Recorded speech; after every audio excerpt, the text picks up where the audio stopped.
like as you're coming into land, you might get, November 48 Fox Alpha, maintain 5,000 till established, heading 150, cleared ILS, runway 23, switch to tower, 112 point tree. Like, nobody got anything out of that doesn't have the experience that these pilots do, right? And so that first time that you hear that, it's kind of one of those as you go to key the mic and you have no idea what to say back. You don't know what they said. um and But so what you happens kind of if you need say copy, right? If you don't yeah, understand, and you say, I got it, everyone's in trouble. that yeah, exactly. Then you're getting a pilot deviation. That ATC controller is going to be ticked off at you, and honestly, you're posing a safety hazard right now. You're not doing what they're Right. telling you to do. And so at least the analogy that I had found was, for us pilots, we have a CFI. It's a certified flight instructor, and that's the person sitting there with you for your first, X amount of flights, and he's there to guide you. With that first ATC call, I did not know anything. I did not know what he said at all. And you need that CFI to sit there and, for the first few times, they might respond for you, but then they're going to walk you through it. They're going to make sure that those communications are clear, between ATC, between the CFI, between the student. Um, and then from there, you might go, I know the communications plan is a big thing with ERP, right? So how are we going to talk consistently, throughout this flight, throughout, aviation as a whole? So it's definitely super critical, both in aviation and ARP, that everyone's using the same terms, the same phraseology, all of that kind of stuff as you go through this process.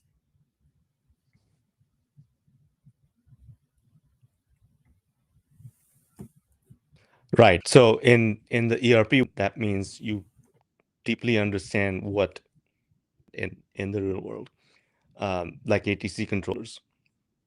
But in the ERP implementation world, it can have the same disorienting um, feeling if you haven't done this before. If you've done it 20 years ago and the world has changed, and you're now sitting in a room with a software consultant asking you questions about your world using words that you don't understand, and you have to make sure you're asking those follow-up questions. The good thing about an ERP implementation, either in discovery phase, configuration, or implementation phase, is that you don't have, you at least don't have danger to life. It's not a safety hazard.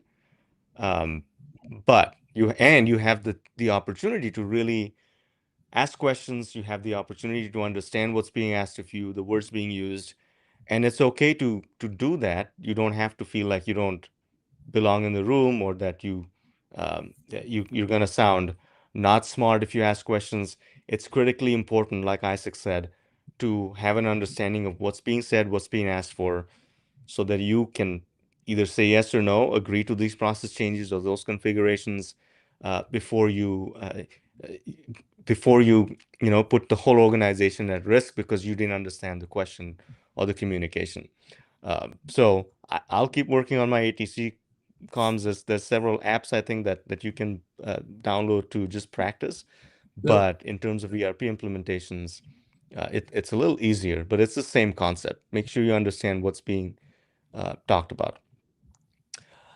Let's talk about the pre-flight, which I think is ERP readiness, right? In terms of where you're going. You want to go somewhere. You want to go to a different city. You want to go to the beach. Uh, the first thing the pilot's going to do is chart the course. You're going to read the weather. You're going to make sure that you're not going to run into anything that is going to cause trouble to your flight. Pre-flight planning is what I would liken to pre ERP assessment, right? Now that we've determined that you're ready, your checklists look good, your people are ready, where do you want to go, and how do you know you've got there? In FAA, in flight terms, there's different terminologies, but it's the same concept. You're going to look at a map, you're going to chart your path, you're going to know how fast you're going to go, how high you're going to go, and how much weight you can carry, how much fuel you're going to need. So I think route planning is just like project planning: timelines, phases, milestones, who's going to do what. Your fuel planning is more like budgets and contingencies? Like, do you have enough fuel to get to where you're going? Do you have the Yep. right budget? Do you have the right kind of contingencies planned? And then weight and balance really is staff capacity, leadership focus. Do you have the right governance team? Is everybody in the right place? Is the right person in the right seat, to use an EOS term? And then you go back to your pre-flight assessment. You're going to go back to your checklist and see, did we do everything that we were supposed to do to make this a successful mission? Let's take a question. Millen asks, how do you help all of the stakeholders get on the same page as far as terminology goes? I mean, there's several ways of doing it. We've done things like glossaries, right? You can have written glossaries of commonly used terms, FAQs. We always point new clients to our video bank, our YouTube channel, which if you haven't subscribed, please go ahead and do so.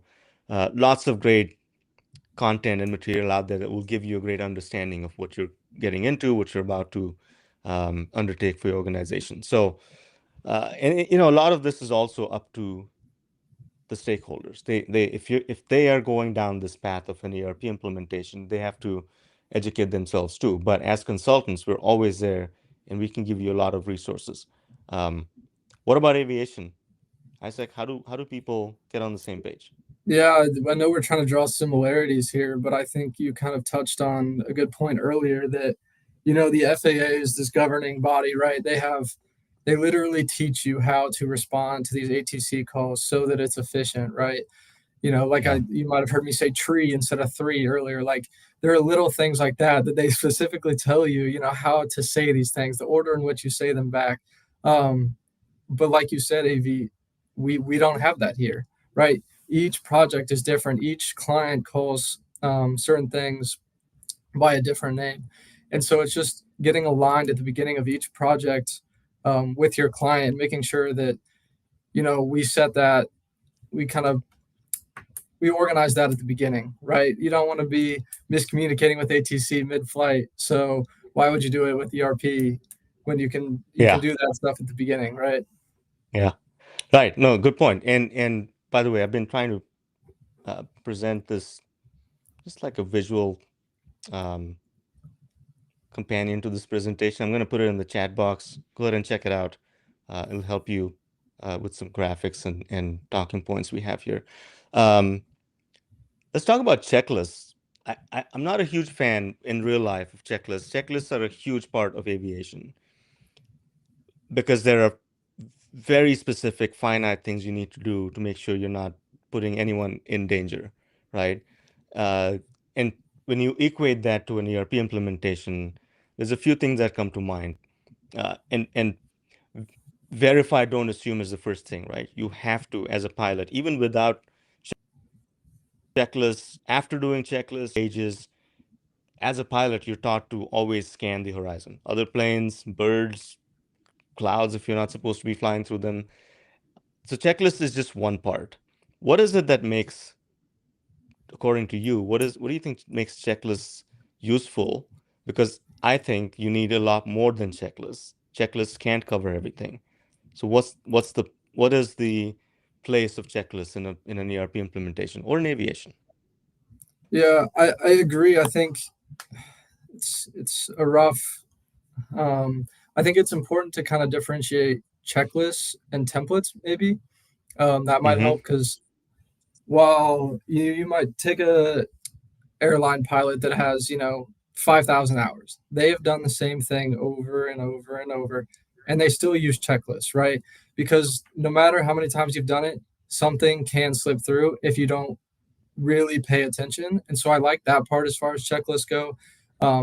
If you can get them all encompassing, if you can make sure that they include anything, yes, they're great to make sure that you hit your bases and don't let anything slip through the cracks. But I Mm-hmm. agree that as far as templates go, no project is the same.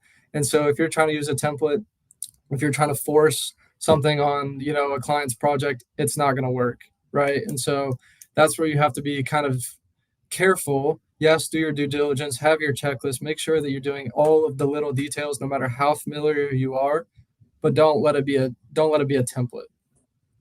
Yeah, good point. And then you also get to documenting key processes, approvals, scope changes, uh, your purchasing thresholds, your testing protocols. You have to document all of those, and that's outside of the checklist. I mean, you have to create these documentation sets so that your implementation is a success. You also have to prevent human error, and I think you do that through standardizing critical things. Again, to your point, difference between checklists, templates, and standardization. It all has to come together to make sure that everyone involved knows how to do a certain thing. Um, and I think that's where the magic happens. And then resist rushing. Uh, I think I think there's a tendency during ERP implementations to just do the thing so we can get to the end and go live. And to me, that is flying extremely fast, extra fast, so you can land at a certain time. I don't know, but rushing is never good, right? What's typically the saying in aviation, or what are we taught to do instead of Yeah, rushing? yeah, follow your checklist and stay ahead of the plane, right? I don't know if that's what you're getting at, but at least as far as my instrument rating goes, dude, it's the biggest thing that you can do is stay ahead of that plane. So what does that mean? It means we have frequencies that we're speaking on, and they change throughout the stages of flight. And so if you can know that next frequency and put it into your comms to have it ready before ATC tells you to do it, that's what you're gonna do, right? So it's stay prepared for the things that are coming in the future, but um, just stay ahead of the plan, stay ahead of the project, and that way when things do change, you have the time built in to kind of adjust for those problems because you're not also trying to recalculate fuel or change to a new frequency if you get deviated, whatever it might be. That's a great point. I think staying away ahead of the plane is and staying ahead of the project is fundamental to good project management. It's anticipation, risk management. It covers so many things because you should be good at predicting where this is going to be in the next 2 weeks or the next month. And for an airplane, it's instant. Where are we going to be in the next 2 minutes? What's coming up? How do I need to deviate my plan without losing um, any of the key attributes of my flight, right? Getting there on time, not burning through your fuel, putting people at danger. So staying ahead of the plane or the project is just paramount to good project management.